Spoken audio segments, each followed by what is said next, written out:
Ladies and gentlemen, welcome to Annesley Markdale.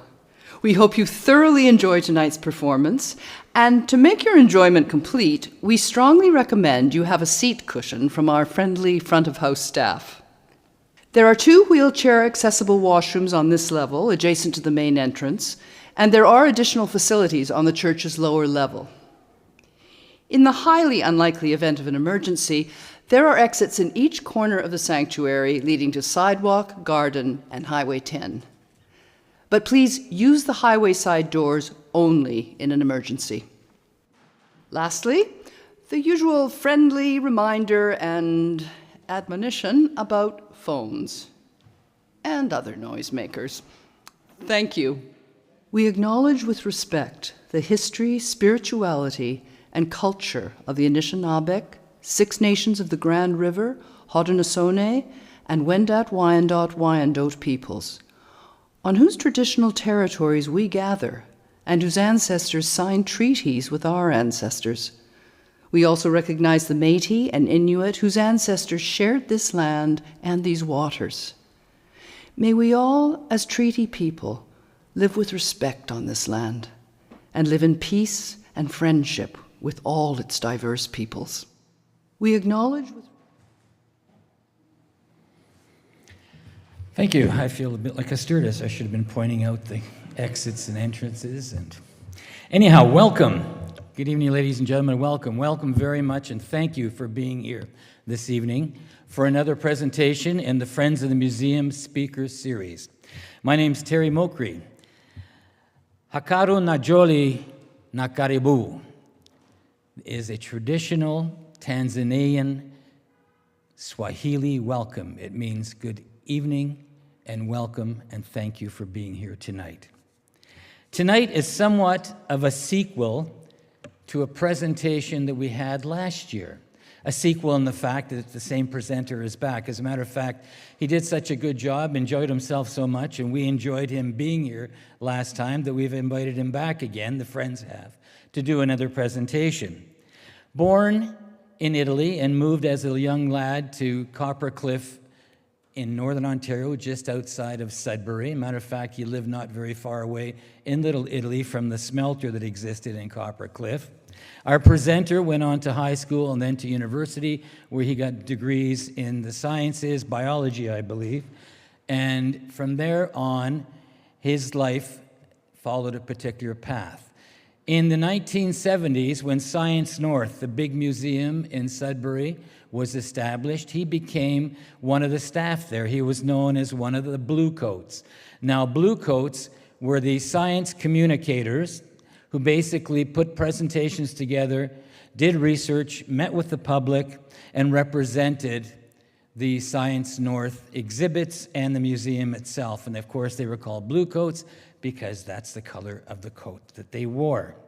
From then on, he was involved in doing a very in-depth change to the whole environment in Sudbury. For those of us old enough to remember Sudbury in the 50s and the 60s, it was so good and so great that the United States government actually used it to practice moon landings because the surface of Sudbury resembled the slag, the rock, and the stones and everything else of the moon.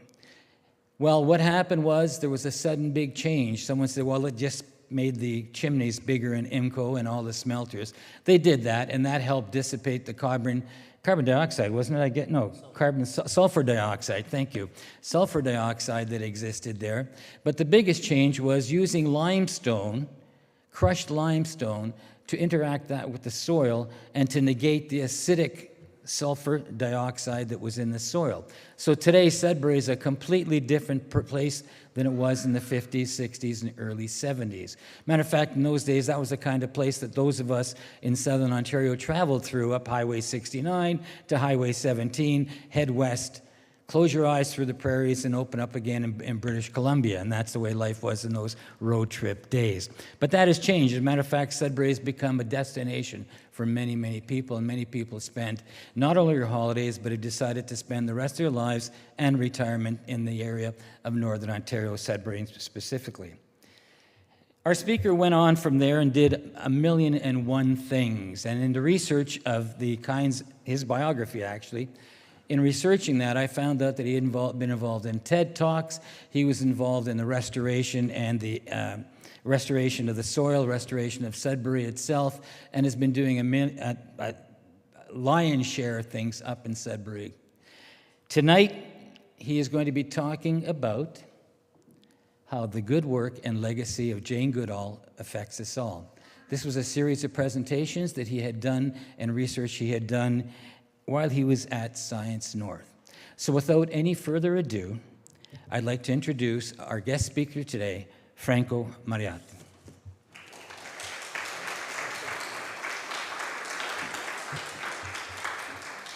Thanks, folks. Honestly, it's such a pleasure to be here. First of all, Barry and Jane, thank you for hosting me. It's awesome every time we get together. Second of all, this facility is incredible. Not only is the sound awesome, I understand you also have concerts and obviously Mass, but the woodwork is beautiful. So anyway, a real pleasure. Before I start, I guess you need to know a bit of background. This is an unusual talk for me because usually I talk about animals and places. My role my whole life has been getting people excited about other life forms. Here I'm talking about a person and their work, which is a bit of an historical thing.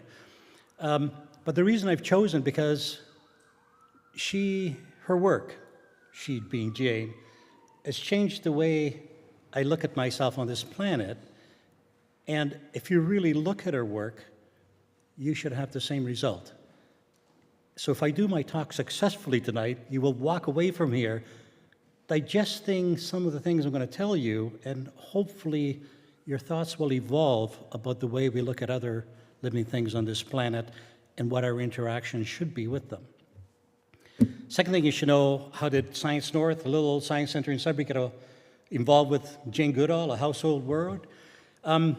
25 years ago, Jane was coming to give a talk at Laurentian University. Big mining company paid a lot of money to bring her in, and Science North at that time had only one film person, who happened to be not only a colleague but a friend of mine, and his name was David, and he said, we should do an IMAX film with Jane. And doing some research, Jane had never done an IMAX film, and as it turns out, she didn't even know what IMAX was. So David approached her through her staff at the university, and he was able to show Jane our IMAX theater, and coincidentally, what was playing was mountain gorillas. And only two of them sat in the theater because they didn't want any interruptions. She said nothing during the movie. At the end of the movie, when it ended, she turned to my friend Dave and she said, that should be chimpanzees up there. So this is how Science North got involved. So that was 25 years ago. We did our IMAX film. Last year, we did our second IMAX film with Jane, Reasons for Hope. And this brings me to the third thing I want to say. For those of you who are 40 years and younger, I think there's a couple of people here who might be that bill, probably you certainly would know of Jane Goodall, but I think you would look at her in quite a different capacity. And that capacity is as humanitarian, animal activist, environmental activist. For those of us who are my age, we grew up with Jane in National Geographic covers and TV documentaries about chimpanzees. Her first half of her life is totally different than this. No, I shouldn't say totally different, but different than her focus for the second half. Jane now is 90 years old, and for the last 35 years has focused all of her attention bringing a message of hope to young people, old people, the way we should view nature, the way we should interact with nature, which is quite different than her being a field scientist, working in very harsh conditions and studying an animal that was impossible. It was thought impossible to study and very dangerous. That was a chimpanzee. So my presentation is really, what have we learned from her science, which still has tremendous implications today? That's what my focus is, just to be clear. Oh yeah, Why am I doing it? I was involved with that first IMAX film. I was a porter carrying heavy equipment to make the film happen. They needed extra hands. But also after that, we, Science North, did a traveling exhibit that traveled all over North America about Jane and her wild chimpanzees. And that's really when I got to know her work and researchers and so on. Okay, that gives you an idea. Last thing, I'm going to take you to the early years. I'm going to take you to where she did her first 40 years in Gombe National Park in Tanzania. I'm going to show you what a chimpanzee is, literally, what makes a chimpanzee a chimpanzee. We'll look at their lifestyle. We're then going to look a little bit about what it's like to film in IMAX when you're talking about filming wild animals. We're going to talk about the primates or Charlie's Angels. Anybody know what I mean when I say that? Jane Goodall, Diane Fossey, the lady who studied mun gorillas, and Mariotti Galdicos, who studied orangutans, the 3 great apes. I'm going to touch quick on that because they're connected to Jane. And lastly, I'm going to answer this question, how we're all affected by her work. Okay? That's the flow. Here we go.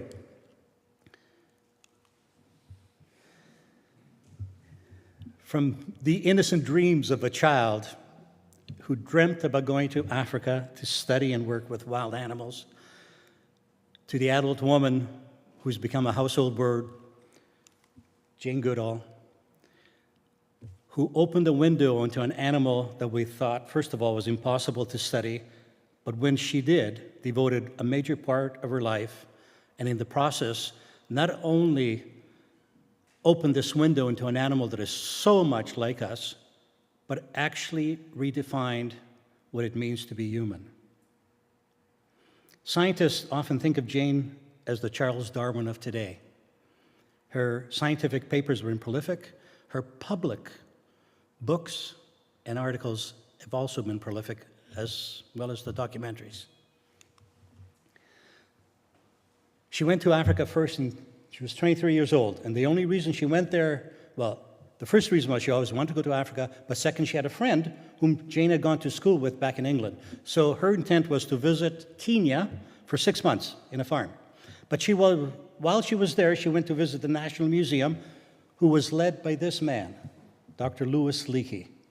And Dr. Louis Leakey was an archaeologist, anthropologist, whose main focus was early hominids in Africa. In other words, early ancestors of humans. And by then, 1959, very few bones of early hominids had been discovered, right? We knew there were something like apes or chimps or monkeys that were our ancestors, but it was very unclear. In 1959, his wife, Mary, discovered an hominid skull in Olduvai Gorge. This place looks a lot like the Badlands out west, but in those layers, we'll take you back millions of years, and in one of those layers, Mary Leakey found this partial skull, eventually finding more pieces of the skull, and it was a major breakthrough. Richard was the one who presented to the world the discovery, who wrote about it, was invited to North America, became sort of a hero of National Geographic. He carried a lot of clout. What he always wanted to do was to have somebody study our closest living relatives, the great apes. And chimps were the closest, but nobody had done it. It was too difficult, often too dangerous. He also thought, and this is fascinating, that women would be the best. He thought women were more emotionally sensitive and posed less of a threat to the great apes while they were in the field. And also perhaps because of that female side might provide further insights more so than a male. Jane went to visit him because there was a secretarial position open at the museum. And Leakey quickly became friends with Jane, recognized the potential, and said to her, you know, you could be that person studying chimpanzees. Now, let's stop here for a second. Jane was not a scientist. Her only schooling after high school was secretarial school. But she has this incredible fascination and curiosity about animals. When Leakey proposed the idea to the Minister of the Interior in Tanzania, where the chimps were in this place called Gombe, the minister said, no way, we're not sending this is 1960, we're not sending a white woman alone in the African interior. No way. Leakey said, okay, we'll send her mother with her. He relinquished with the assumption that 2 or 3 other black staff from the area would accompany them in the field. And indeed, that's what's happened. So Leakey was a major instigator, and you'll see shortly he was more than that. So where's Gombe? Just so that we're on the same page. This is Central Africa. That's Tanzania, bordered on the west by Lake Tanganyika. There's the lake. The longest freshwater lake in the world. Longest, not the most volume, like Lake Superior. And if we look at a closer map of Tanzania, you'll see this is where Gombe is, way in the northwest corner of the lake, near the Burundi border. And the area, believe it or not, had been set aside as a chimp sanctuary back in the 1930s when Tanzania was a colonial colony of Belgium. So even back then, somebody recognized that here there's a large colony of chimpanzees in this old-growth forest, and it's not jungle, it's kind of a temperate forest, and they said that should be set aside. And the area was only 20 kilometers long, 52 square kilometers. It's not much of a national park. It's still the same size today, but it has become a national park. So there's the park. This is the lake. Kigoma is the town. Doesn't mean much to people unless I say Dr. Livingstone. This town is the famous place where Henry Stanley came to search for Dr. Livingstone, who had been missing for 2 or 3 years. Dr. Livingstone was famous in England as a doctor missionary and all the good work he was doing with the Africans in remote area. He had disappeared for 3 years, and people felt that he may be dead. Stanley, being a journalist from the States, wanted to make his fame by finding this famous missionary doctor. And sure enough, he trudged through across Africa, coming to the town of Kigoma, I should say village, and upon seeing this man dressed as a pith helmet and safari, he said, Dr. Livingstone, I presume. And that's why Kigoma should be famous in your map for that reason. That's what the park looks like. Linear, a bit like a small chili. You cannot drive to Gombe National Park. There's no roads to it. You have to go by boat. 2-hour boat ride from Kigoma up the east side of the lake until you hit these trees. Then you know you're in the park. You can never see a sunrise in Gombe. Behind you is the Great Wall of the African Rift Valley that rises 2,000 feet behind you. So if you want to see the sunrise, you look west and you look at the reflection across Lake Tanganyika, that's 50 kilometers away, over the jungles of the Congo, and the reflection off the huge thunderhead clouds above the jungle. Then you know the sun is rising along with the light. The hills are like ribs descending off the escarpment down onto the lake. And in between these ribs are the forest where the chimps live. And Jane, well, before that, the views are spectacular when you climb up. One other thing about Lake Tanganyika, it is the second deepest freshwater lake in the world. The deepest is not Superior, but Lake Baikal in Russia. So for those of us who grew up saying that Lake Superior is the biggest freshwater lake, by volume, surface volume. So there's all these different definitions of how these freshwater lakes in the world fit in. So irrespective, Lake Tanganyika is a humongous lake. So in between these ribs, these hills, down near the shoreline, Jane set up her camp. This is National Geographic photographs of those days. You know, box crates, and she lived in a canvas tent with her mom for the first 8 to 10 months.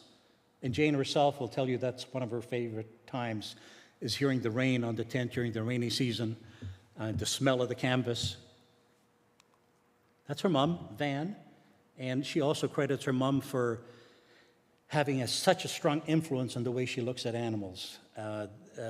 She gave Jane a lot of freedom back home in England, and with that came very unusual pets, from dogs to earthworms, believe it or not. And to this day, when you hear Jane talk, you could sense the reverence she has for all life, whether it be an earthworm or a chimpanzee, or even other humans. If you can imagine that for the first 6 months, every time Jane tried to follow a wild chimp, she got no closer than 200 meters, and that was never a clear line of sight. There was always bushes and trees in between, and she had to see them with binoculars. 6 months she lasted doing that. I think most people by the second or third time would say, this is an impossible thing to study, I'm giving up. That's probably why there weren't many predecessors before her. She finally ended up at the end of 6 months finding this hilltop above camp where she was able to look down onto the trees, and the chimps would climb to the top of the trees and eat the fruit.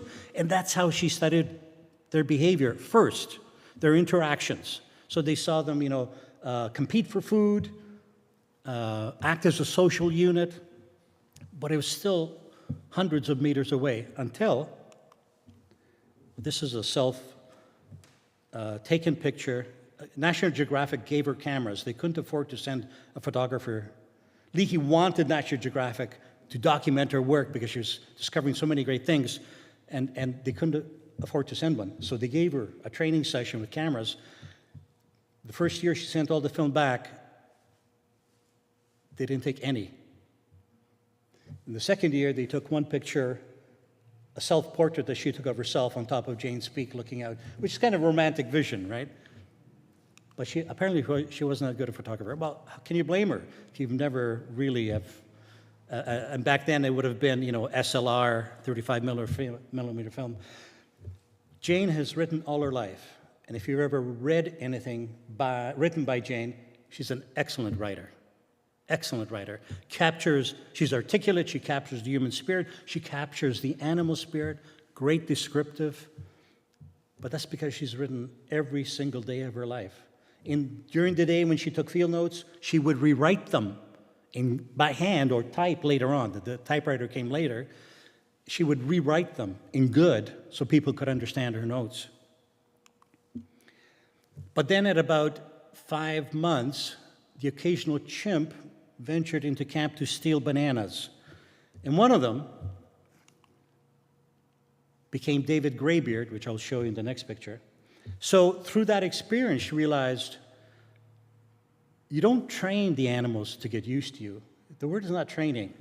She began by reducing her distance. In other words, getting as close as possible, gaining their trust, realizing you're not a threat.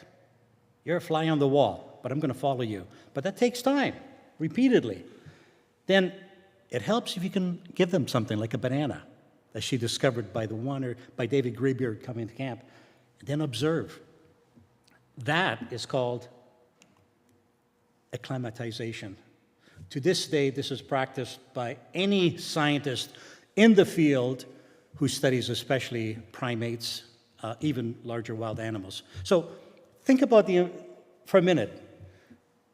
I can walk out of here to a bushed valley and see, let's say, a moose, although I don't think you have moose here.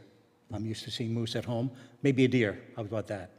And being able to walk up to the deer closer than Barry and Jane, and the deer looking at you, just accepting you as if you're one of them, and just going about eating, sleeping, whatever.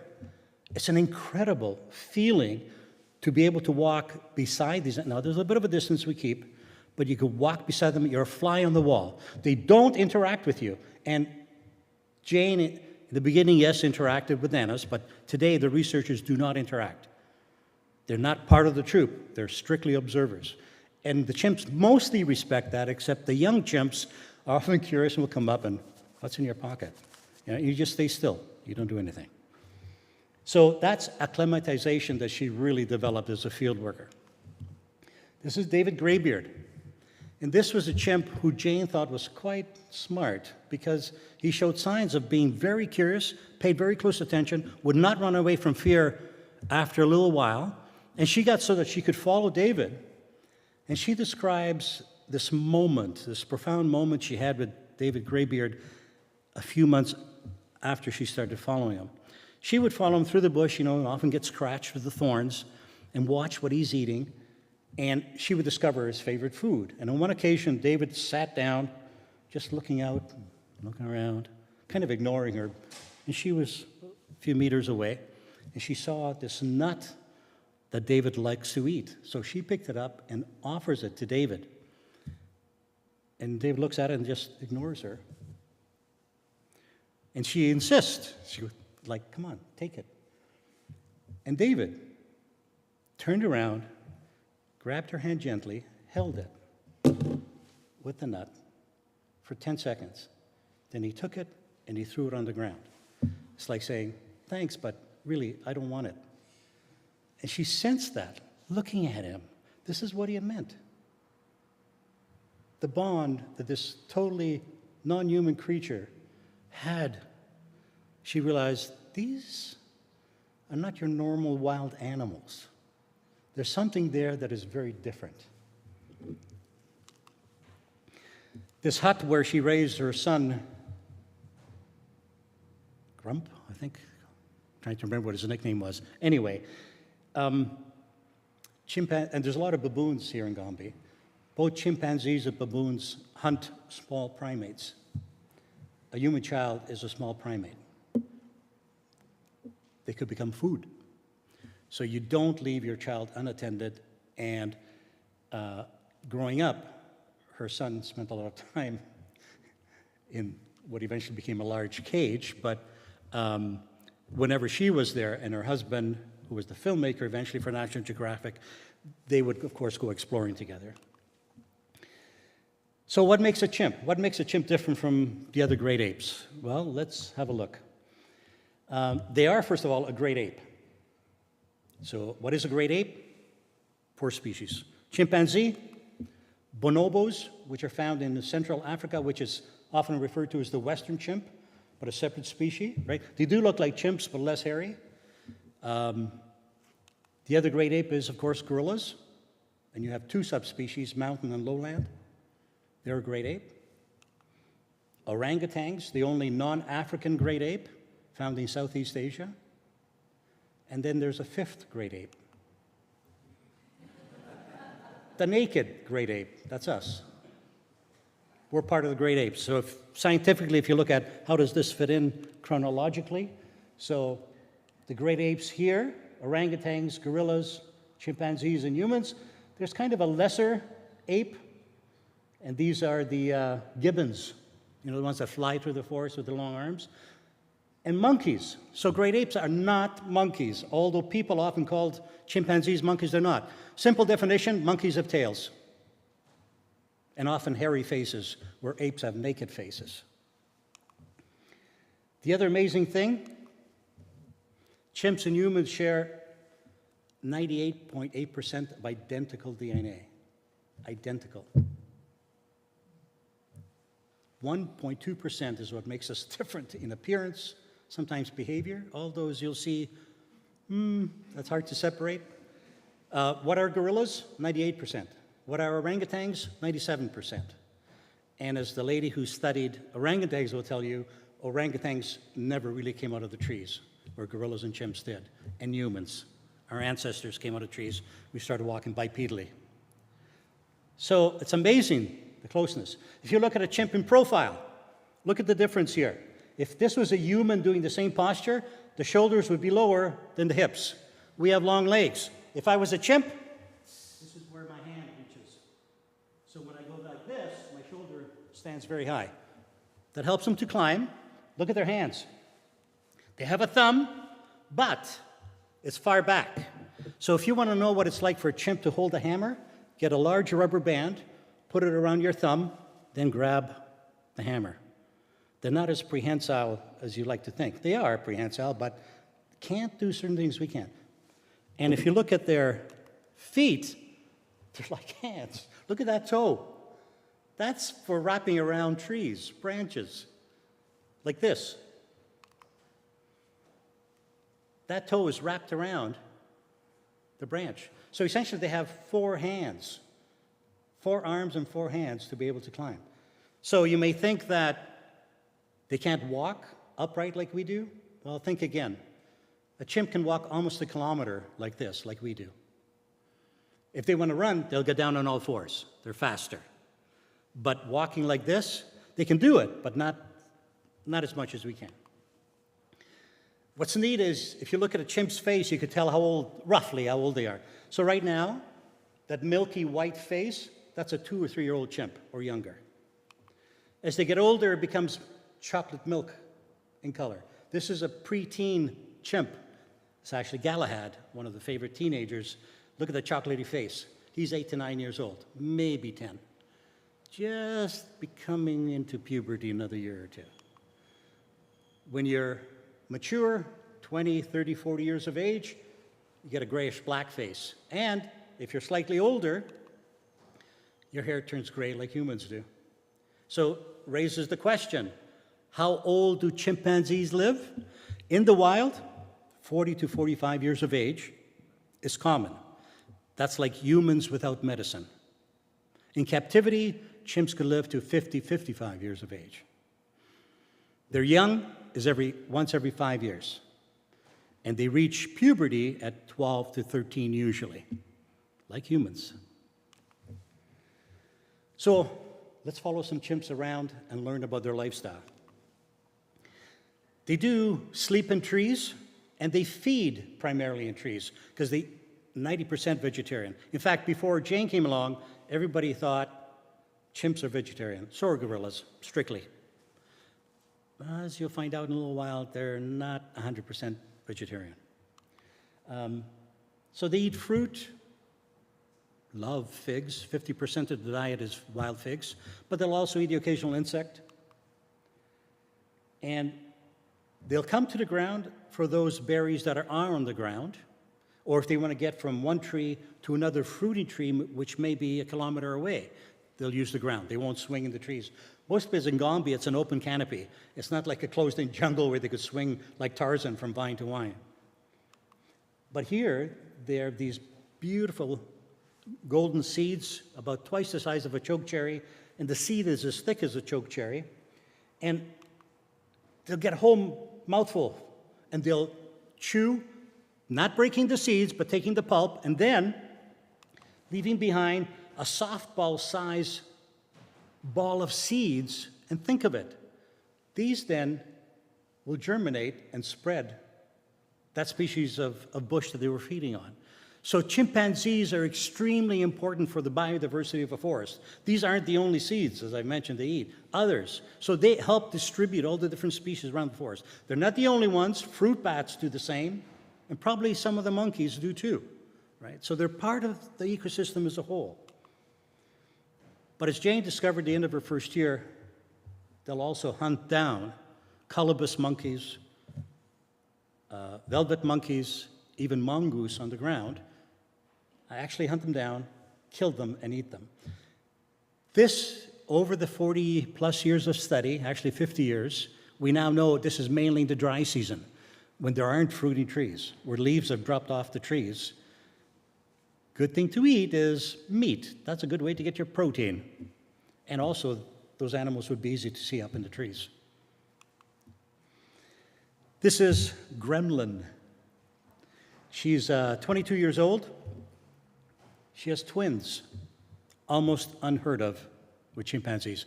Been witnessed before, very rare for the twins to grow to be old and survive. Gremlin was successful because, as years of watching and following Gremlin, she's a terrific mom. She watches over her young ones tentatively. I've seen mother chimps, when the young one moves away from her, she not so pay close attention. Gremlin would be right on top of hers. I've also seen a mother chimp where the young one grabs the mom, like bothering her, right, when they play. And I've seen her grab the chimp upside down and shake it. It's like, smarten up. Gremlin would never do that. And surprisingly, Gremlin's offspring have become the leaders of the troop. A troop is several chimp families together who hang out together often, and then break away, go feed, come back. Her offspring have been the ones, Frodo and Freud, and eventually Titan. These are the chimps that have become the leaders, the alpha males of the troops. And I'll talk a little bit more about that. This is Gaia, her 6-year-old offspring, born before the twins. She comes back and helps her with the twins, help them raise. She'll play with them. She'll take care of them as she's occupied with another. And she has an older teenage brother, Galahad, which I'll talk about, who also does similar things. So what we've learned by watching, 50 years of watching chimps, is they play like we do. This was unusual back in the 1960s, because scientists didn't like to use the word play. Do they really play, or are they just following their instincts? Well, we now know this without question, they play. This is Galahad. He's 10 years old, brother of, Gaia, and then the twins, oldest brother. He's at the age where he's learning to become independent. So for a week, he'll go off with the older males of the troop and learn about foraging, what it's like to be a young male, right? But then every week he'll come back and play with his family. And several times we watch Galahad come back from a week's reconnaissance with the older males. And when he sees Gaia, the 6-year-old sister, oh my God, it's like a romantic commercial. The two run together, they topple, they laugh, they tickle each other. It makes you laugh. My heart to this day just sort of, it's a beautiful thing to watch because you think it's like an animal paradise. And he was the perfect older brother to this family. They hug for the same reason you and I hug. If a chimp is in distress, it's not only the mother that will hug them for comfort. Sometimes other members of the troop or other family will hug them just for support. They'll even put their arms around each other for the same reason you and I do, comfort. They kiss like we do. Mind you, they don't kiss when they're having sexual intercourse. They kiss for comfort. And like us, they can get angry pretty quick. The big deal here is, even though a big chimp would be, I'll use the old term, 100 pounds. That's a big chimp. 90 pounds as usual. Frodo was 130 pounds. That was a big chimp. Anyway, the point being, an adult male chimp, which is only 100 pounds, can pick up Terry here and throw him across the room. They're incredibly strong. So when a male like Frodo comes into a clearing asserting his alpha status, he wants to show everybody how strong he is, and he'll start pushing and slapping the other chimps around to let them know, I'm the boss. And the problem was, as you will see in a little while, he started doing that with the film crew. Like humans, they yawn, and the funny thing is, watch the chimp on the right. It's contagious. They'll yawn too when one yawns. Maybe a small thing, but there's Frodo. Look at the length of his arms. Those are powerful. He's 130 pounds, very large. He was the alpha male, the leader of the troop for 2 or 3 years. Most male chimps reach alpha status by the help of other chimps. 2 or 3 other chimps will help this male intimidate others, so he becomes a leader. Frodo did it all on his own. As Jane would say, he was a bully. He beat up Jane a couple of times. Even though she was not part of the troop, she was there, and they use sometimes objects, other chimps, or people as a target to assert their alphaness. I'm not sure if that's a word, but to assert their alpha status. Typically what happens when Frodo comes into a clearing, he does a pantoot. Okay, I'll try and do a pantoot. Jane does it awesome. I'm a bit out of practice. Let me see. A pantoot basically says, I'm here, come. So this is what a pantoot, and every chimp has a pantoot when they want to gather together. So, or they find food. So here, I'm over here, there's food. Anyway, the pantoot sounds something like this. I got to concentrate here.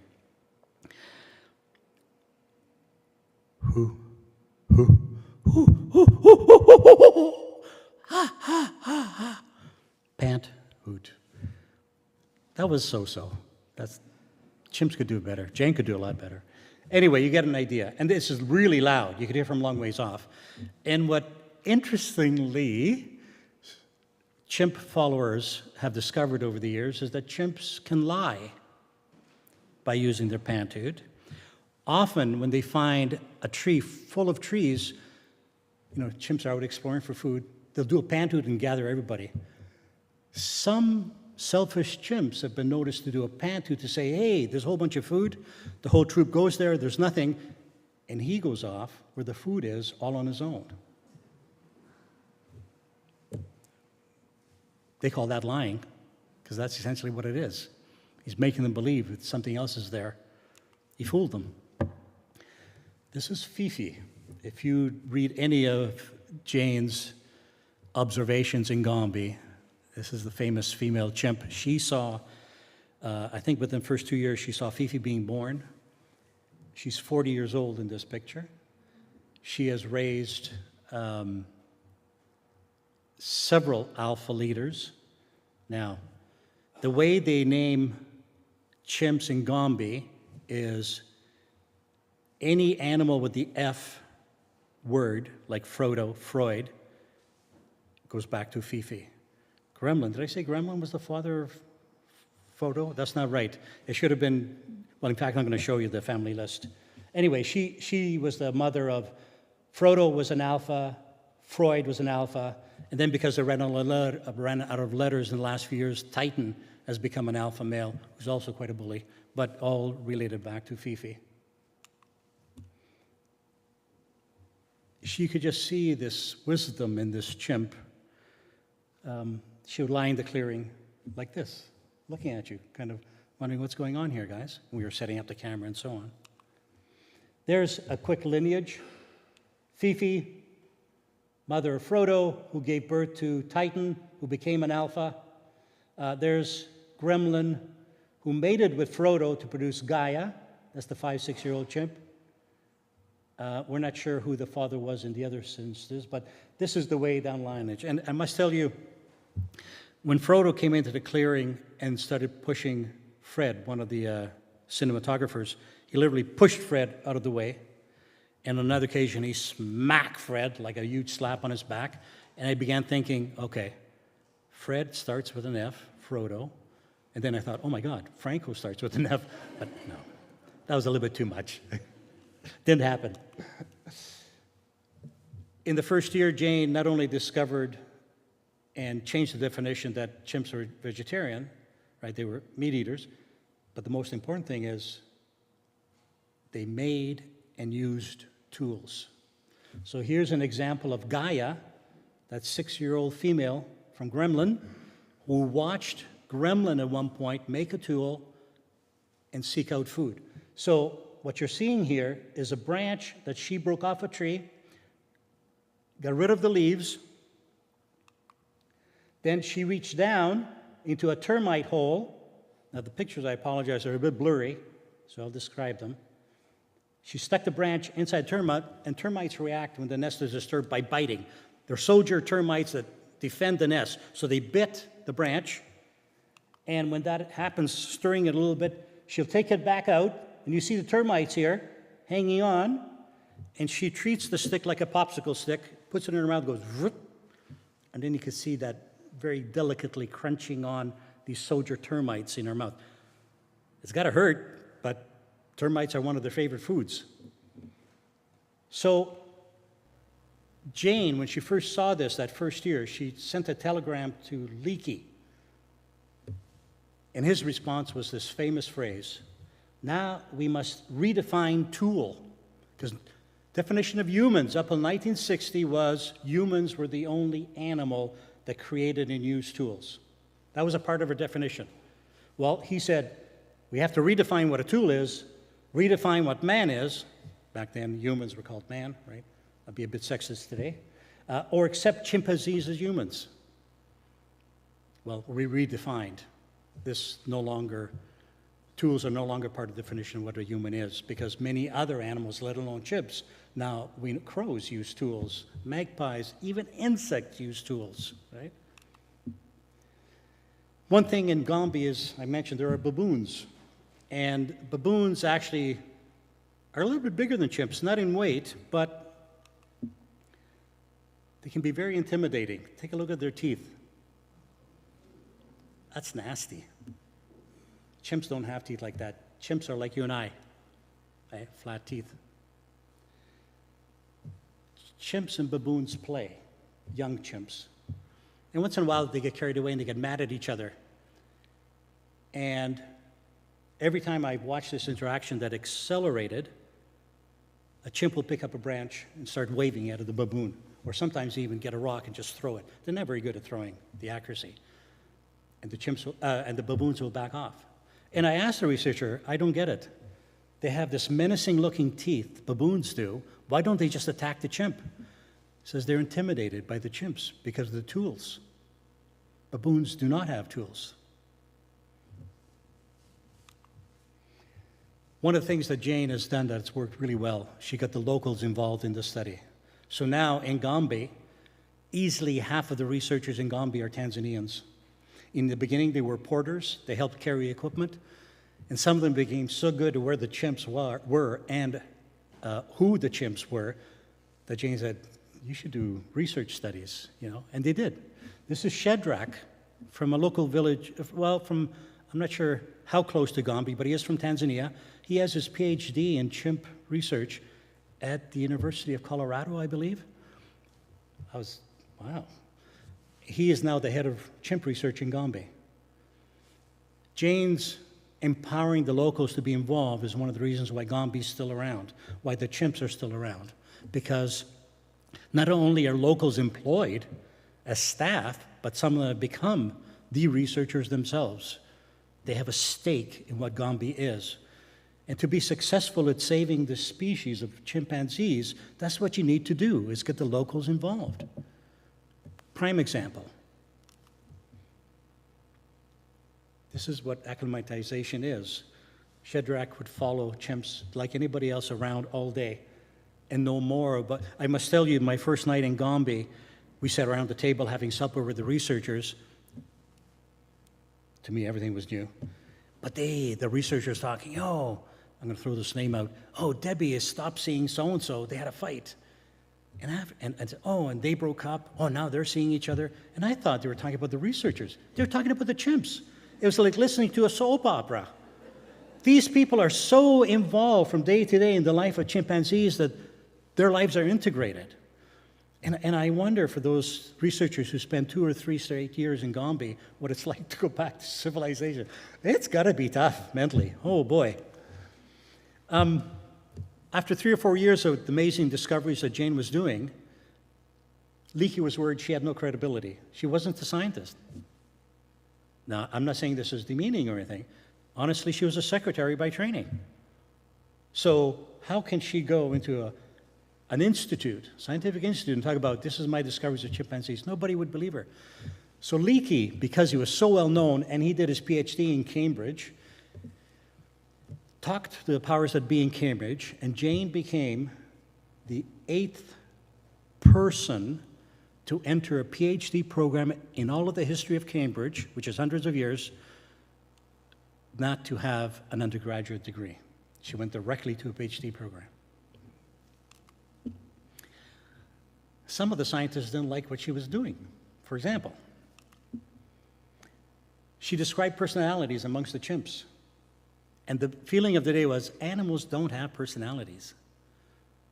You might have individuals, but it could probably be, their behavior may be described by genetic differences, not personalities. And Jane's response is, have you ever had a dog? Close to your dog? Or more than one? You'll discover personalities. Also, naming chimpanzees, Fifi, Frodo, was a no-no. She was supposed to give them numbers, 12, 29, 123.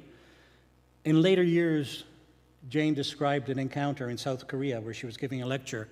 Total stranger came up to her and said, how is Fifi doing? And Jane responded, not to her, but to other scientists, saying, do you think she would say, how is 123 doing? No.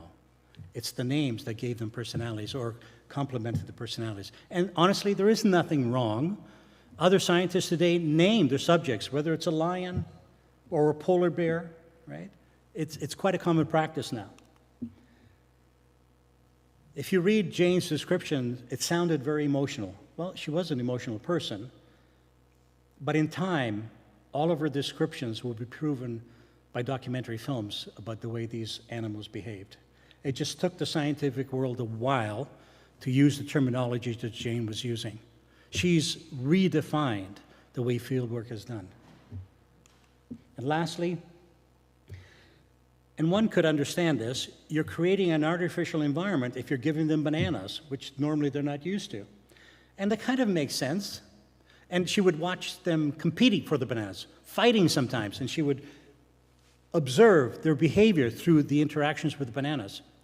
But then in time, when they discovered there's favorite fruit trees in the forest that every year, every season, not every season, but every year when that fruit tree was in flower, the troops would assemble and it would compete for the number of figs, and sometimes fights would break out. So is that any different than seeing that behavior in this artificial environment, right?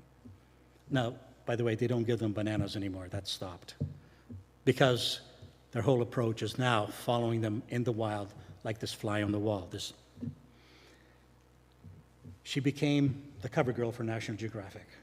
Right? For those of us who are very young and saw these first issues, wow, I want to be like Jane. I want to go out and study chimps. Eventually, she became the cover pieces for 2 more. She became world famous, right? And the TV documentaries were made about Jane. Her first book, 25 years into her study, called In the Shadow of Man, became an international sensation. Written in over 40 countries, 40 languages, still in print to this day. And I see one of them is a door prize tonight, In the Shadow of Man. This is the book that influenced me and the way we should view the natural world. I won't say anything more than that other than highly recommended. Filming chimps. Let's just divert for a second what it's like. This is Dave, my friend and filmmaker at Science North. Like me, he's retired now. James was the cameraman from IMAX. He specialized in the IMAX camera because IMAX cameras are totally different than movie cameras. I'll show you shortly. This is Fred, who Frodo picked on a regular basis. Fred survived in Gombe for 3 weeks on chocolate bars. I don't know how he did it. He wasn't too particular about the food we were eating, rice, beans, so on. But he survived. And this is Bill. Bill lives in Gombe. He's an American. He made his way, I think he got to Tanzania as a Peace Corps worker, made his way to Gombe, and started following the chimps. And any film crew or scientist who comes to Gombe talks to Bill about where to go, where the chimps are. And every few years, he makes his way home to Boston. And again, I kind of alluded to it. I don't know what kind of mental thing he goes through, but to go almost every day following chimps in their natural habitat to downtown Boston would be a shock. I'm sure some sort of PTSD follows. I don't know. He had difficulty. He did. But we didn't get too much into it. I don't think he wanted to talk about it. And we often scouted for places where to film. So, first of all, the IMAX camera weighed 40 pounds. They weren't digital back in 1999. And you need the tripod alone weighed 30 pounds. Each film canister lasted 3 minutes, weighed 10 pounds. 3 minutes. So imagine if there wasn't a team of porters, including myself, who were carrying equipment, and you only carried 1 or 2 film canisters, 6 minutes doesn't last very long.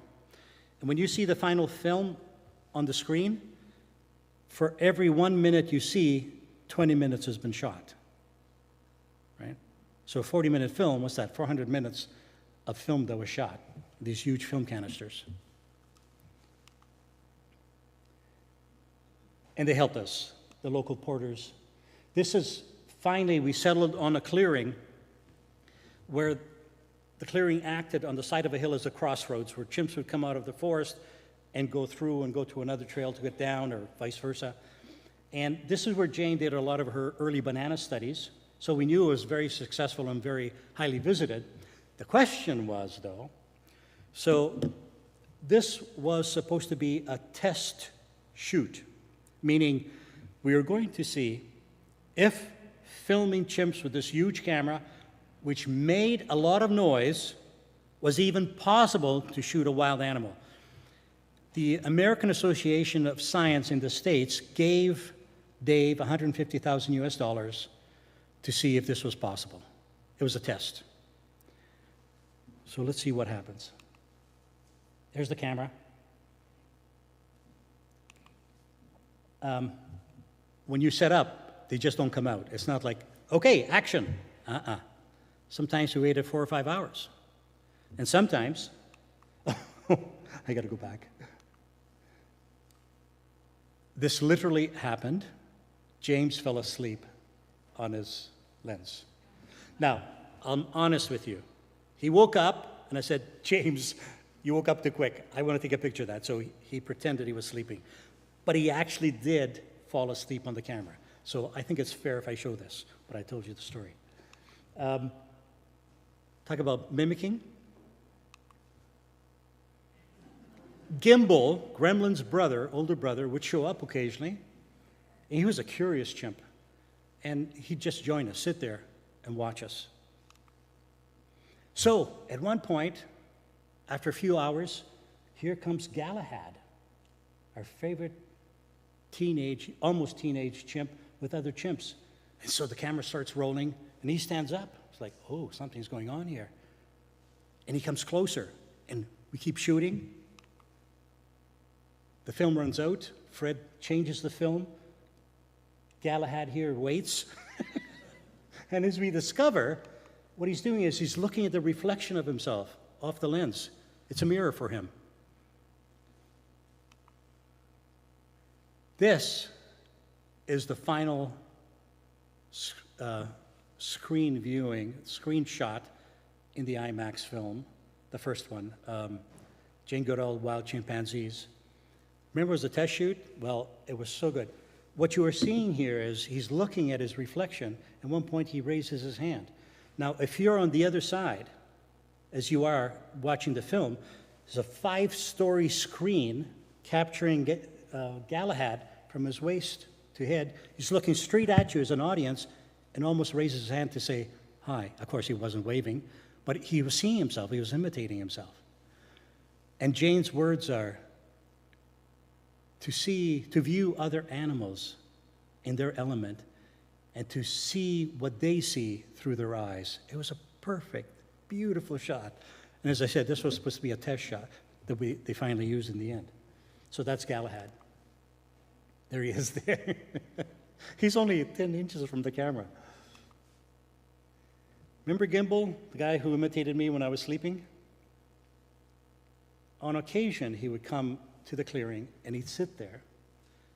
This picture was taken after 45 minutes, him sitting there like this, just watching us, what we were doing. Sometimes we were doing nothing. Other times we were rearranging light, reflection, and so on, right, for the right shot. It's like you could see, what is he thinking? And Jane herself, I'm going to read this for you, because you may not, but she captures it so beautifully what she began to experience with the wild chimps. She said, they do such things as active and willful beings with personalities, beings who inhabit an intellectual world similar to our own, who possess, as we do, a vibrant emotional and mental reality, complete with the standard mysteries of ego, love, pain, and death. Wow, I love that phrase. Talk about articulate. And for the first time, here's a person who begins to see another animal who is so much like us that the line becomes blurred between this animal and humans. Remember Galahad? When I came home, I still remember this moment. When I came home, my son was in early high school, and he had to do public speaking, and he chose Jane Goodall's Chimpanzees. And David saw the speech that my son Ryan did, and he sent it to Jane. And she sent him a postcard. She said, "Ryan, I love your presentation. And by the way, things are not so good here in Gombe. Some of the chimps have caught colds. Galahad has died. He caught a cold from one of the researchers." I began to have tears in my eyes because immediately I had that flashback to this happy-go-lucky chimp who played with his younger sisters. It was devastating. Bill, the fellow who lives in Gombe, he didn't come out of his cottage for 3 days. He was so depressed. I can imagine these people who live with these animals from day to day, and when something like this happens, especially if it's a human's fault, not intentionally, but it only goes to show us how close we are. The flu, they can catch the flu, they could catch the common cold, polio, and there has been a polio epidemic in the Gombe chimps because of a nearby village. And sometimes, of course, diseases pass over to us.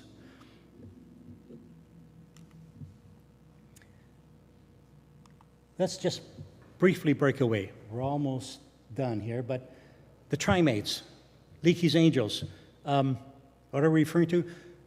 For those of you my age, remember a TV show, Charlie's Angels? There were 3 women, attractive women, who were following a male detective to solve mysteries, known as Charlie's Angels. Well, there are 3 women eventually who made their way to Louis Leakey, and he chose them to study the 3 great apes. So here they are together, very rare image at a conference. Jane, very young Jane Goodall, Diane Fossey, mountain gorillas, Bruidi galdicos, orangutans. So 6 years after Jane began studying her chimps, she was inspired by what Jane was doing with chimps. She approached Leakey at a conference and said, "I'd love to study gorillas." And Leakey saw something in her, and she went off. However, the Mountains of the Moon in Rwanda are different than Gombe chimps. There are poachers in Mountains of the Moon. And Diane Fossey ran a running battle with poachers to the point where some years later she was murdered by a poacher. That's what happened to Diane. Yes, she hired local people to help her with the gorillas, but at the same time she made very serious enemies with some of the local poachers. And I have never been there, but there is this plaque where her field station is. So there is today the Diane Fossey Foundation if you want to help gorillas in Rwanda. Then 11 years after Jane, anybody know where this lady came from? She's Canadian. She spent 1 year when she was 18 years old in Elliott Lake, just west of Sudbury, because her father is a mining engineer. But she went to become anthropologist, and she saw Leakey at a conference and tried to convince him that she could study the orangutans because she knew that was the last great ape that had not been studied in the wild. So he finally said yes after some quite convincing, and she went off to Borneo. There in the southern part of Borneo, Tanjung Putin National Park, which is a very different kind of environment than Diane Fossey's or Gombe.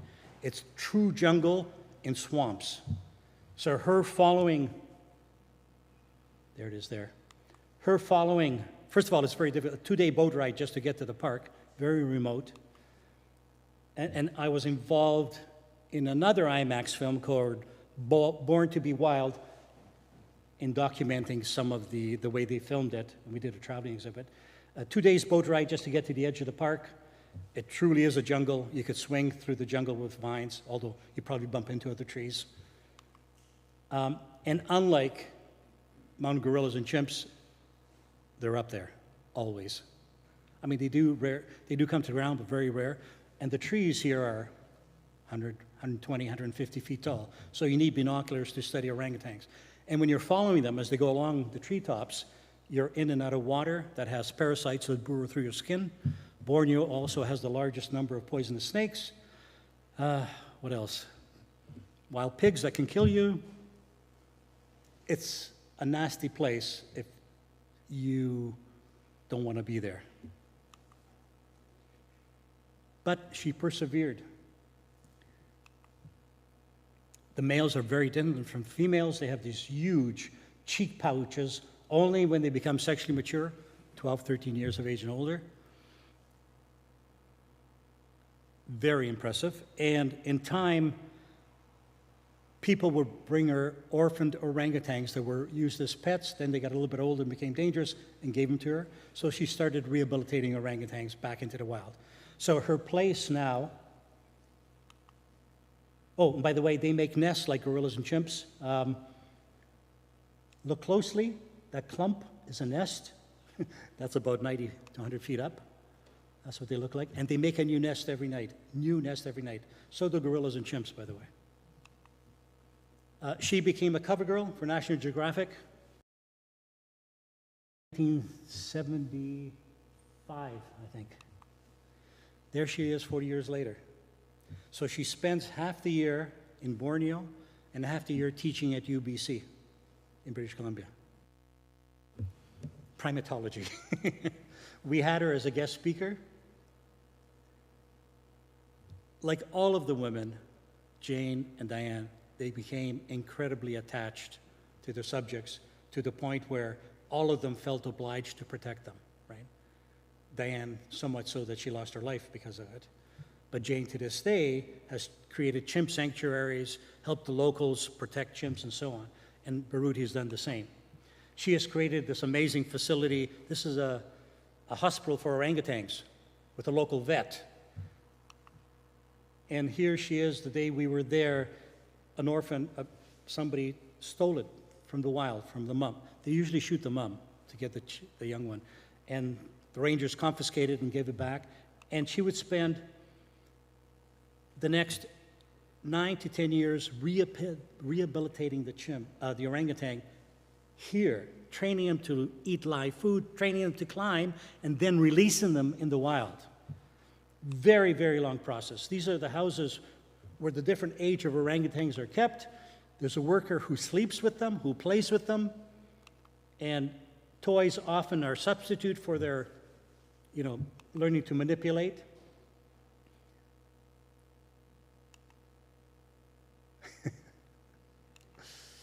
And as they're brought out in the wild every day, hanging from trees, learning to climb.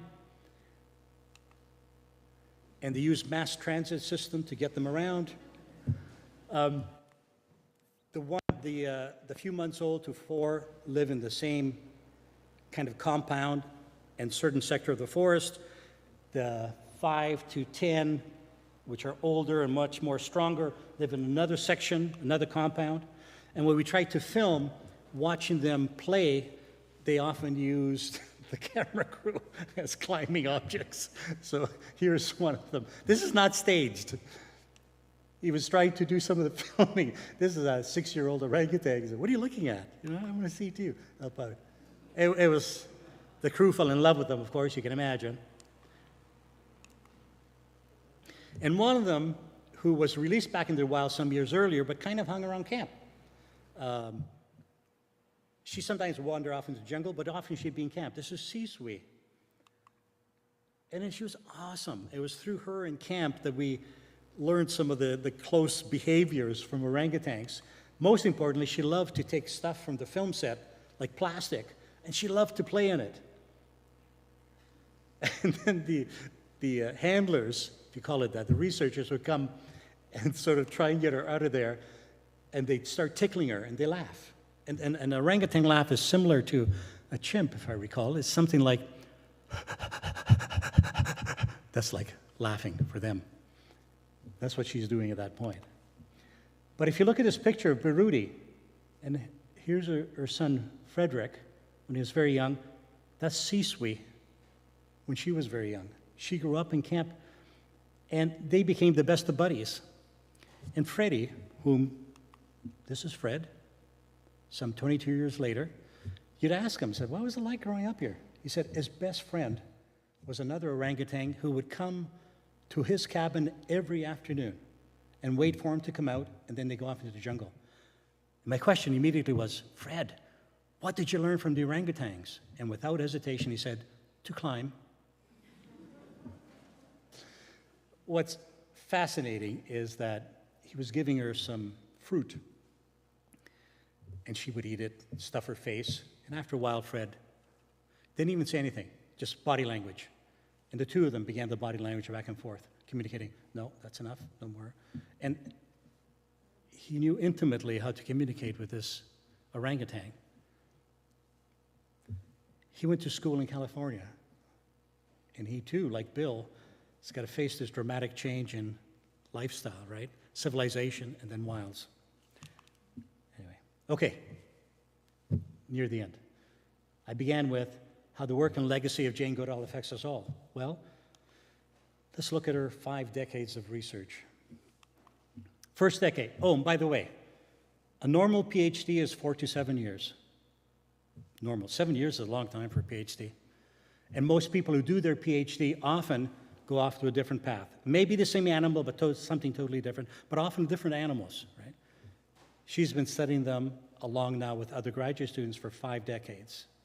So let's see what we've learned and what we wouldn't have learned if she had only stuck to 7 years. Making and using tools. That was a profound moment that changed the definition of humans. Also in the first decade, they eat meat. They prey on other primates. Something leaky was surprised another primatologist. Also in the first decade, he began to realize how strong, how important the bonds that a good mother makes with the offspring produce very healthy and strong offspring. Some of them, as I pointed out, become the alpha members of the troop. They have complex communication. They have different names for different threats. Bill will tell you on one occasion he heard a chimp in the forest making a very strange sound, something like, "Wah, wah." He was searching, and then he saw a chimp standing there through the bush, and he went up about as close as Terry and I here, and the chimp was looking at a rock pile, going, "Wah, wah." And it was a rock python, 14-foot rock python. They can strangle chimps. And Bill, when he recognized the python, looked over, and at the same time, the chimp looked at him. It's like, "Are you seeing what I'm seeing?" So they have distinctive calls for different threats. So it's a sophisticated language. I mean, I'm simplifying here. There's much more to the language that I'm saying. And also they use body language. And chimps have been taught sign language, the researchers communicate. They show compassion. If a chimp is hurt, another one, often a family member, will come up and console it. This one, his eye was hurt. This is all in the second decade. There was a mother who, when another female chimp produced a female offspring, and we think there's such thing as alpha females, but they're not as strong as the alpha males, she killed that offspring and ate it. Researchers were horrified. That's cannibalism. Over the decades, apparently it's her and her daughter that practiced cannibalism, so it was very restricted. But the thing that really shook Jane to the core was murder. Up to the first 10 years, Jane looked at chimps as if these were like humans before we became civilized, as like a little paradise, right? They got along together. Yeah, they had fights occasionally, but that was it. The early part of the second decade, the 12th, 13th year, 6 male chimps and 4 females broke away from the main troop that she was studying, and in the southern range of that troop, they created their own territory. The main troop, the males of the main troop, systematically over the next 6 years, hunted down every individual of that breakaway group and killed them. That's why we use the word murder. Then Jane realized chimps are much closer to humans than we even thought. Third decade. I've said this before, it's worth repeating. Fifi, classic example, produces alpha males like Frodo and Freud. By the way, Frodo only lasted 2 years as the alpha male, and when he was toppled by 2 or 3 other males working together, he was almost banished from the troop because he was such a bully with everybody else. In other words, he wasn't very well liked, so he was almost ostracized from the main troop. So they topple when they topple. 4th decade, they have a culture. In 2000, a paper was published by Jane and the other chimpanzee researchers in other parts of Africa. They said that chimps have a culture. They practice behaviors and tools that are passed on from each generation. That's what cultures are. And that was the first time the word culture was ever referred to any other animal other than humans. So again, the human definition changes. 5th decade. And this paper just came out a few months ago. Although it's been known for a while, there was a systematic study studying 51 sick chimpanzees in West Africa and in Gombe, so different troops in different parts of Africa. Researchers followed them. They knew the chimpanzees were sick, and they watched what they ate, and they started eating plants that actually made them feel better. And all of them healed as a result of eating some of these plants. So examples of what they eat, that aspelia, a plant that helps rid the digestive system of parasites. If you look at the leaves of this flower, there's hairs, stiff hairs on the underside that act like a brush. So you'll see a chimp eat it, and as it passes through the digestive system, they flush out the parasites in their gut. This has been seen in Gombe quite a few times. They eat soil, anti-malarial properties, elm bark, to fight bacterial infections, flower stems, which reduces the risk of tuberculosis. Now that's a hard one to prove. And unripe figs, which have deworming properties because they're really sour. The interesting thing of the 13 species of plants that chimps ate, what we think medicinal, 11 of those is what the local indigenous people use for their medicinal herbs. So be curious to know if some people have watched chimps use some of these, and that's where they learned it, or just through generational practice.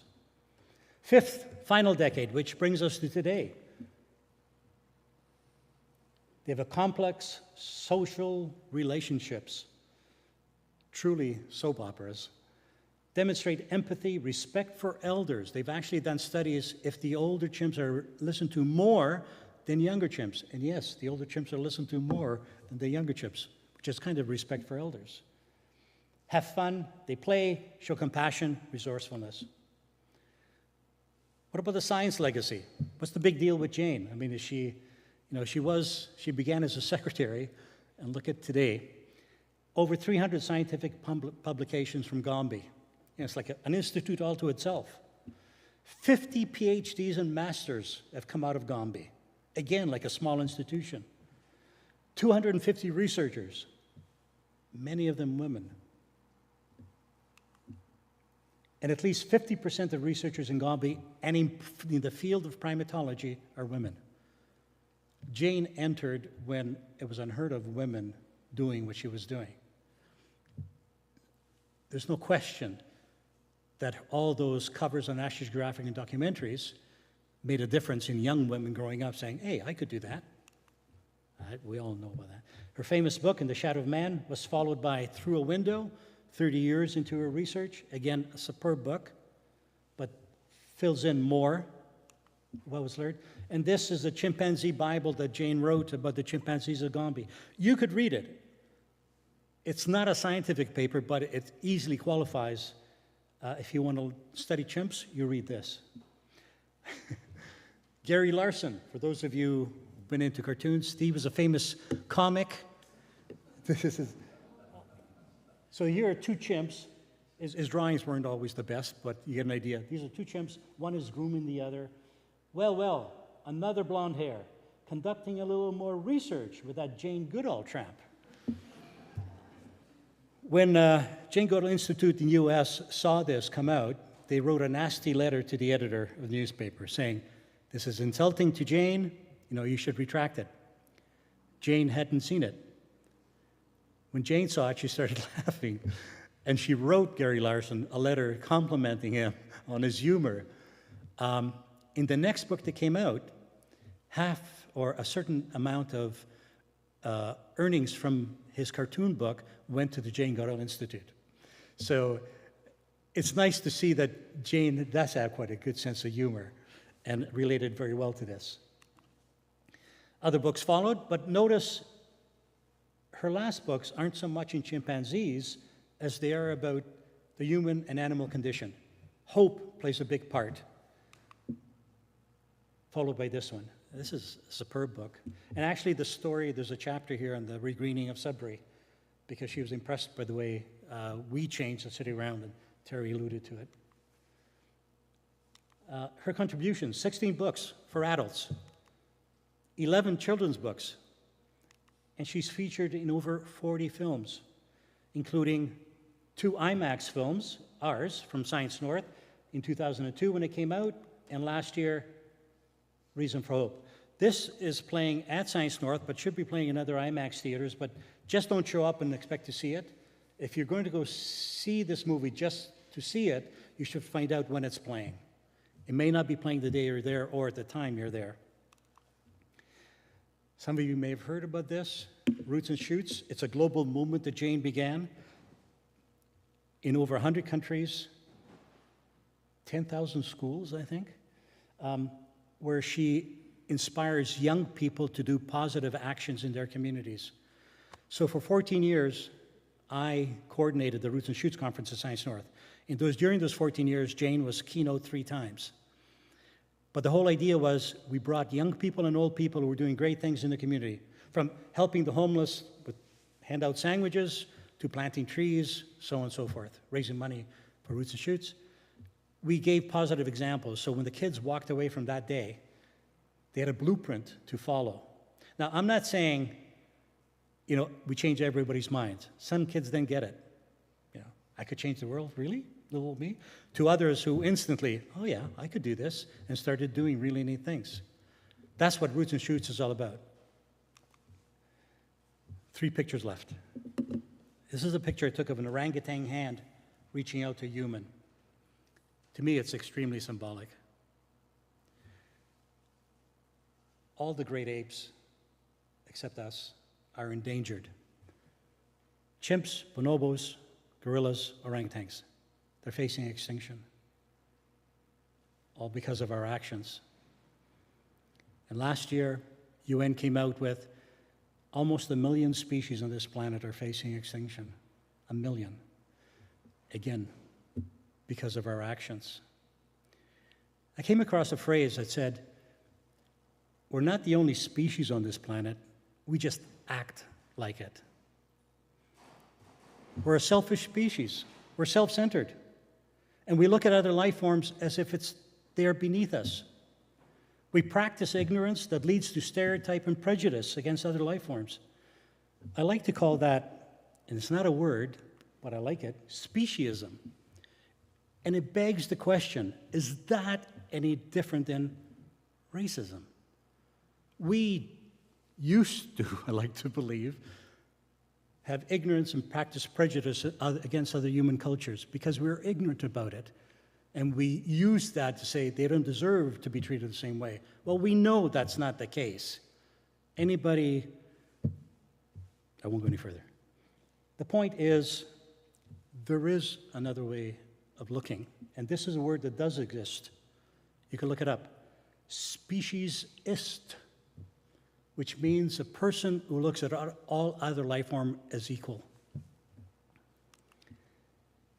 And lastly, I love this picture. Jane, when she was young, read Dr. Dolittle. That was one of the books that influenced her to go to Africa and observe animals. And this picture, I think, captures her communicating with the chimpanzees, breaking that line. And it reminds me of my own personal upbringing when I remember as a young teenager, going to, even before, going to church every Sunday morning, and the minister, the priest up in the pulpit would express these terrific behaviors. Love one another, care for each other, take care of the community. Never once that I hear about the natural world. So when in between Sundays, when I love to go into the forest to explore with my friends or sometimes alone into what we call the bush, it's like, did I live in two worlds? There's the human world, where I come back to a house, to TV, to a minister, priest talking to me about humans, never mentioning animals, to when I go out, I said, what about all this other life form? Where's that? And for the longest time, I thought there was this line that separated it, the two worlds. And what Jane has taught us is there is no line. She scientifically has proven there's at least one animal who acts and behaves like we do. Her attitude, right? Jane basically is saying to us, let's look at the needs of the other living things on this planet. And if we are to move forward, if we are to save ourselves and this planet, we need to evolve our attitude as we evolve the definition of humans. And that attitude is to find an attitude that seeks a balance that perpetuates all life. And I'll end this with this last phrase, which I love. So try to imagine a sentence that puts all of that together. So Henry Beston, an author, he was a birder, spent several years either Cape Cod or Nantucket, and he wrote a book about the outermost house, where he lived with the season of the birds coming and going and living on the beach, and he became part of that environment, infiltrated their life, like Bill in Gombe. And he said, and I've rephrased it a bit to articulate it, but it's his words. He says, animals, they are not underlings.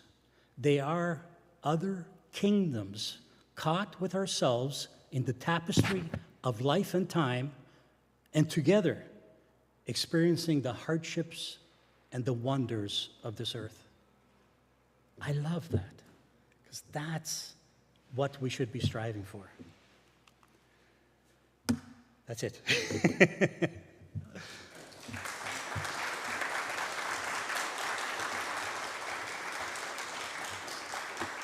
So we do have time for some questions. Anybody? Well, I have one. Barry. I found it very interesting when in a phone conversation I had with you, you were telling me about your first meeting with Dr. Jane Goodall. Yes. And could you condense that with this share Yeah. with the audience? So Barry, I told Barry in a phone call how I first met Dr. Goodall.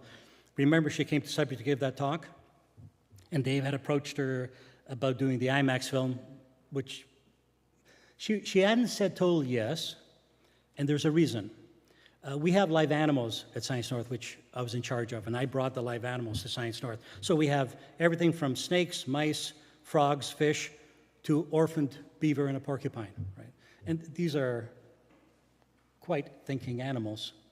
So I was working on the visitor floor this afternoon. It was a very quiet afternoon. I was looking at Ralph the porcupine, whom Ralph was the name of the porcupine my wife and I raised. We knew Ralph ever since he was a little one. We couldn't release him back into the wild because we raised them. Anyway, I was looking and it was kind of quiet, and I heard somebody walk behind me, and I turned around. There was Jane, about this height. She sticks her hand out and she says, "Hi, I'm Jane Goodall." I said, "Hi, I'm Franco Mariotti." As if it was a casual meeting. I knew who she was. And we started talking about Ralph. And the conversation eventually went from some of the really neat things porcupines have. You know, of course, they don't throw quills, but the quills are really greasy. And I said to Jane, you know, many people don't realize one of the reasons why that grease is there is through this little accident. And it was a professor who had studied porcupines in the wild, and he was catching a wild porcupine out of a tree, and he got smacked with the quills onto his wrist. And as the tail came off, he had several quills, right? And they removed them. But 3 weeks later in class, as he was drawing on the blackboard, he felt something grab his jacket at his elbow. And it was a quill that had traveled all the way under his skin and came out at his elbow. This guy was a curious scientist. So he analyzed the quill, and he found that grease that you will feel if you pet a tame porcupine, don't do it with the wild, has natural antibiotic qualities. Now why? Porcupines don't groom themselves. They can't. They have all those 30,000 quills, except in their belly. But so that those antibiotic qualities prevent infection to some extent. It's a beautiful adaptation. So I told Jane this, and then it got to why we had this animal in captivity in the first place. I explained it was an orphan. We couldn't release them. But I said, this was the rules that I created when we first started having animals, is all of these animals we have to act as ambassadors for their species. And how do you make them ambassadors? As blue coats, as science communicators, we talk about the neat things that make you realize how special they are. We don't train them to do tricks, right? We just point out the neat things. And you could touch them, which was fascinating. And from that point on, Jane, when she visited Science Knowledge, she would ask about Ralph the porcupine. But the most important thing I found out years later, Dave, my friend, the filmmaker, he said that sign concluded her answer to get involved with the IMAX. Jane is very sensitive with animals in captivity and how they are kept and for what purpose. We passed the bill. I did not know that at the time. It was something that Dave told me years later. So that was awesome. And one little other story, we decided to do our very first traveling exhibit. Traveling exhibits are 3 times the size of this space, 6,000 square feet. And they travel to major science centers and museums across North America. It's a moneymaker for Science North. We lease them. Now, think, what, is it because we're interested in money? We're a little science center in Northern Ontario where we only have 2 large mining companies. We could go to them one year and say, can you like to sponsor this exhibit? Yes, but we can't go back to them year after year. It's not like Toronto where you could pick and choose multinational companies, from a Yellow Pages. So we had to come up with another way, and our CEO had the bright idea that if we make IMAX films and traveling exhibits, we rent them out, make money, and the money we make goes back into changing exhibits at the Science Center, because we're open year-round. And it worked. So 2 things. To this day, we make more money from traveling exhibits that we create and IMAX films than people coming through the gate. Very important for us. We don't have tourists fall and winter in Sudbury, and yet we're open year-round. We have to attract the locals back. Second thing, I've lost my train of thought.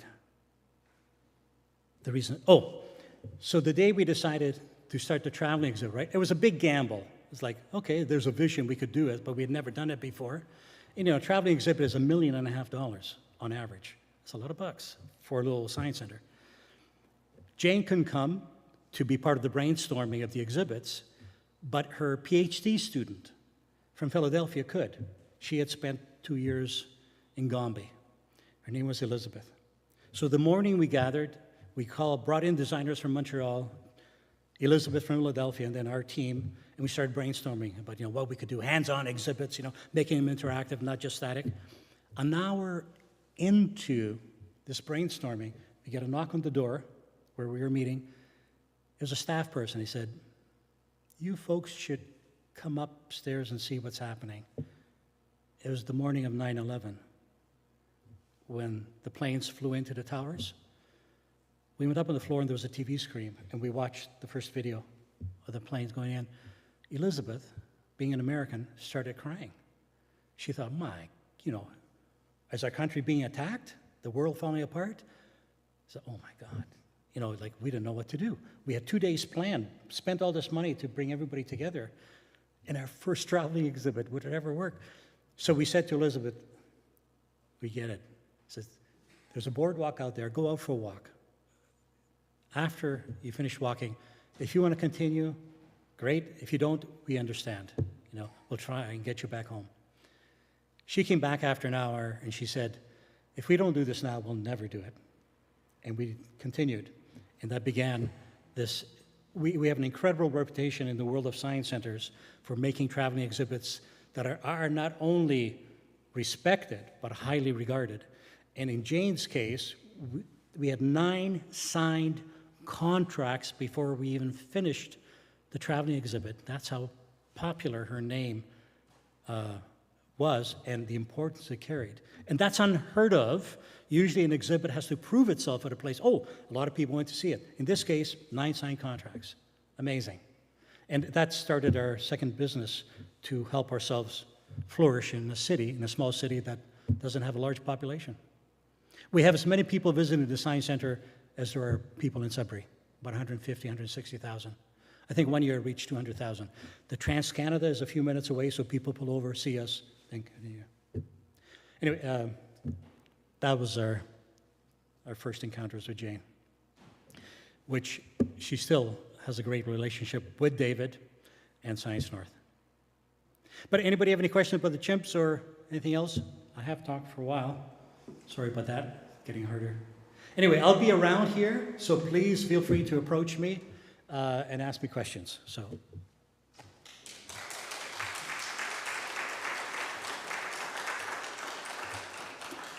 I'd now like to call on the president of the board of the museum, Colleen Boer.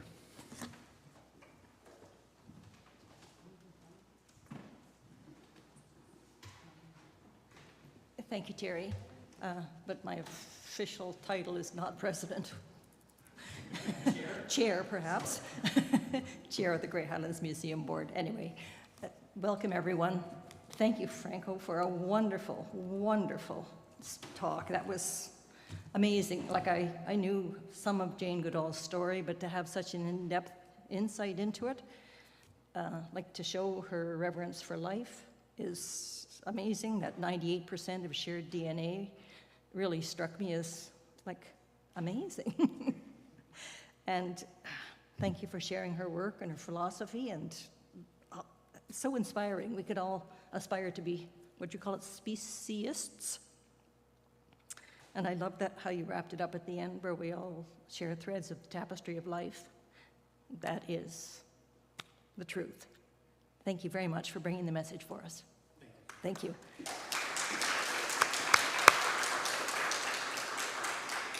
I'd also like to thank the Friends of the Museum for steering this whole speaker series and having Franco invited to come and bring his story to us. It was very inspiring. Thank you so much.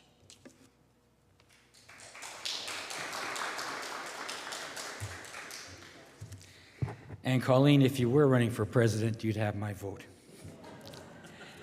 Ladies and gentlemen, I have to talk for a quick minute about Ralph the porcupine.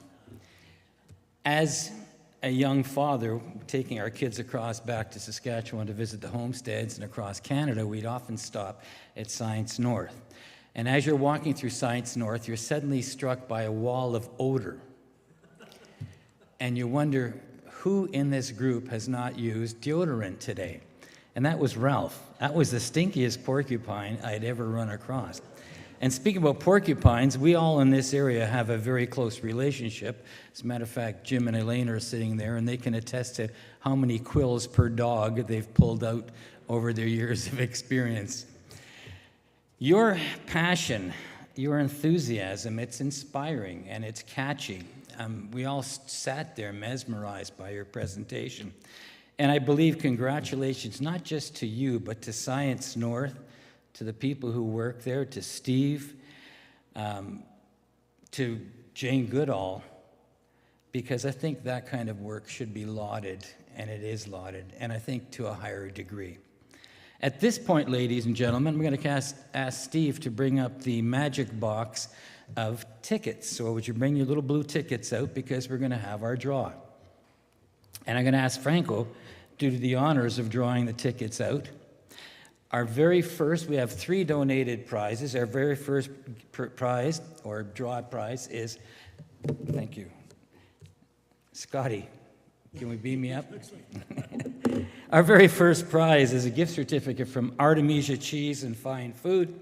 It's been, it's a very special present. Oh, it's a present now. Yes. But go ahead. Steve had to go home. He forgot it at home.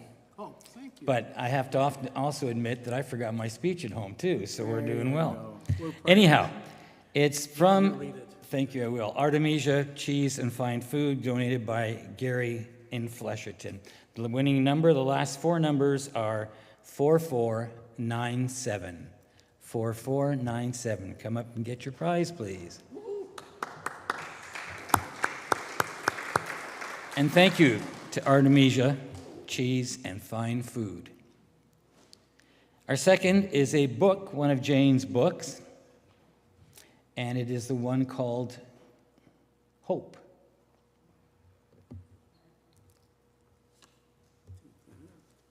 Oh, I don't need that, but it's good, thank you. This was donated by Kevin Lang of Speaking Volumes Books and Audio in Markdale. It's a great place to get books, by the way. They've got a great variety. So Stephen Lang donated this. It is The Book of Hope by Jane Goodall. The last four numbers, 4488. 4488. Congratulations.